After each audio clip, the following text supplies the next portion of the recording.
d'apprendre le vin. Bonjour à toutes et à tous, mon nom est Béatrice Dominé, je suis l'œnologue de Divine. Je suis pour cette nouvelle saison de podcast en présence de Laurent Déret, meilleur ouvrier de France, sommellerie. Bonjour Béatrice. Bonjour Laurent. Aujourd'hui, Laurent, je t'emmène en Suisse. Magnifique terroir, exceptionnel terroir d'ailleurs, pas très très loin de chez nous. Moi qui suis de la région Rhône-Alpes, on est sur un terroir tout à fait voisin, effectivement passionnant. Alors c'est vrai que c'est un petit vignoble finalement la Suisse. Je crois qu'en termes de superficie, on compare ça à peu près à l'Alsace. Ah oui, environ 15 000 hectares, donc c'est pas très très important comme vignoble. Très important au niveau culturel, il est implanté depuis très longtemps, c'est la même culture qu'en France. On connaît les vignes et la vinification et les grands vins et les beaux terroirs depuis très longtemps. C'était en aucun cas un vignoble du Nouveau Monde. On est bien dans un vignoble de l'Ancien Monde, ancestral et traditionnel. Mais effectivement, le côté montagneux de la Suisse fait qu'il ne veut pas être développé tout à fait de la même manière. Néanmoins, 15 000 hectares pour un pays comme la Suisse, c'est important. C'est pas suffisant pour les abreuver, puisque nos amis suisses sont de vrais épicuriens, donc ils importent quand même beaucoup de vin et en même temps ils en exportent très peu parce qu'ils sont fiers de leur production. Oui, j'avais cru comprendre que finalement une grande partie des vins suisses étaient quand même consommés localement. Oui, on parle de 95 à 98%, c'est énorme, il y a très peu d'exportation, alors pour plusieurs raisons. D'ailleurs, parce que tout simplement cette production ne suffit pas à leur propre consommation, donc il n'y a pas de raison de l'exporter. Elle est très bien vendue à l'intérieur. Et en même temps, le prix, il faut pas l'oublier. La Suisse est un pays avec un niveau de vie un petit peu élevé où beaucoup de choses sont chères quand on arrive avec une monnaie autre que le franc suisse. Donc, à l'exportation, parfois, ça peut donner des vins qui ont un certain prix. Donc, on n'est pas sur un vignoble low cost, on est sur un vignoble de qualité avec des prix logiques par rapport à la qualité, mais qui, pour l'exportation, parfois, peuvent être un petit peu élevés. Donc voilà, ils ne cherchent pas forcément un fort développement à l'export. Ils ont beaucoup de plaisir à le consommer à l'intérieur. Et puis pour un petit pays, on parle de superficie bien sûr, viticole, par contre, beaucoup d'appels de cépages différents. J'avais cru lire quelque part qu'il y avait plus de 250 cépages. Alors oui, effectivement, beaucoup de cépages, des cépages autochtones, ce qu'on appelle les spécialités, des cépages un peu plus connus à l'international, qui sont qu'on va retrouver ailleurs dans le monde. C'est vrai que dans les cépages les plus connus, le grand cépage, c'est le fendant, qu'on appelle chez nous le chasselas, qu'on appelle parfois le dorin également en Suisse.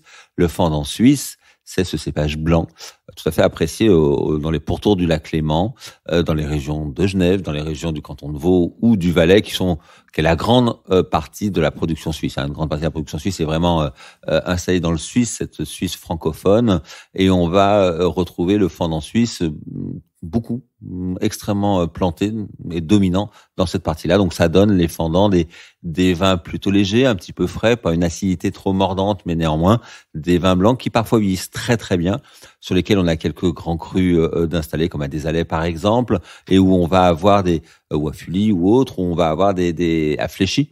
On a des terroirs tout à fait intéressants. Et dans le Valais également, autour de Sierre, de Sion, de Vétrose ou autres, on va avoir une culture du fendant tout à fait traditionnelle. Oui, puis moi, il y avait des cépages, j'avoue que j'ai goûté il y a pas si longtemps que ça, que j'avais jamais goûté de ma vie, comme la petite Arvine ou l'Humagne ou le Gamaret. Je sais pas quelle est ton expérience là-dessus. Alors mon expérience, elle est que moi, c'est ce que j'aime en Suisse. En Suisse, je n'y vais pas pour goûter. Alors même si les syrahs sont magnifiques, je me souviens d'expériences magnifiques à Sierre, de syrahs excellentes, puissantes, sur les bords du Rhône, comme un petit peu plus au sud, en Côte-Rôtie ou en Ermitage. Là, sur un climat différent, de très très belles réussites où la syrah s'implante très très bien.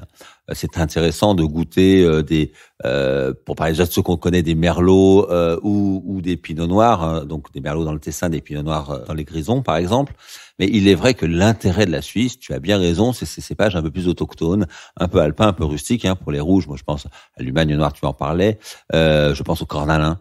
Également des cépages avec une forme de rusticité qui peuvent rappeler les mondeuses ou les persans que l'on a dans les Alpes de l'autre côté du lac, en Savoie. Donc des cépages qui ont de fortes matières colorantes pour cela. Après, le pinot noir est très installé pour les cépages rouges. On va faire des vins un peu plus souples autour du lac de Neuchâtel, entre autres, et très intéressant, un peu plus de légèreté. Les œils de perdrix qui sont des vins rosés issus de pinot noir, par exemple. Après, dans les blancs, tu parlais de la petite Arvine. Ça fait partie des cépages phares du Valais, où on va faire des vendanges tardives assez exceptionnelles, des grains tardifs exceptionnels. C'est une AOC qui nous offre des choses rares également. Donc des régions, une vraie culture du vin où il faut aller chercher ces cépages un peu moins connus. L'Umagne, la Petite Arvine en font partie effectivement. Bah, écoute, je trouve ça extraordinaire parce que c'est vrai que c'est un pays voisin et qui a sa véritable identité. Et quand on a introduit à la carte chez Divine des nouvelles régions, de nouveaux pays, c'est vrai qu'on va pas toujours chercher justement un énième Chardonnay ou un énième Pinot Noir ou un énième Sauvignon Blanc. Et là, d'aller chercher des nouveautés, découvrir, bah, c'est ce qu'on aime faire, nous. Hein, c'est toujours découvrir des nouveautés. Et ce que je peux vraiment conseiller à tout le monde, c'est que la Suisse est une culture du vin vraiment ancestrale et c'est en même temps des paysages exceptionnels. Voir les vignes sur le nord du lac Léman, quand on est avant ou après Lausanne, entre Lausanne et Montreux par exemple, qui tombent dans le lac, c'est d'une beauté incroyable pour peu qu'on ait un rayon de soleil assez courant dans cette zone-là. Hein, elles sont vraiment face au sud, elles sont magnifiques. Et le Valais a une architecture du vignoble, je passe là vraiment une architecture comme il est dessiné, qui est complètement exceptionnelle. Donc c'est vraiment un vignoble traditionnel, passionnant pour la qualité de ses vins, passionnant pour l'originalité de ses cépages et passionnant pour ses paysages. Écoute, merci beaucoup Laurent de partager ce moment avec moi. Je vous dis à très bientôt et à très bientôt. Salut Béatrice.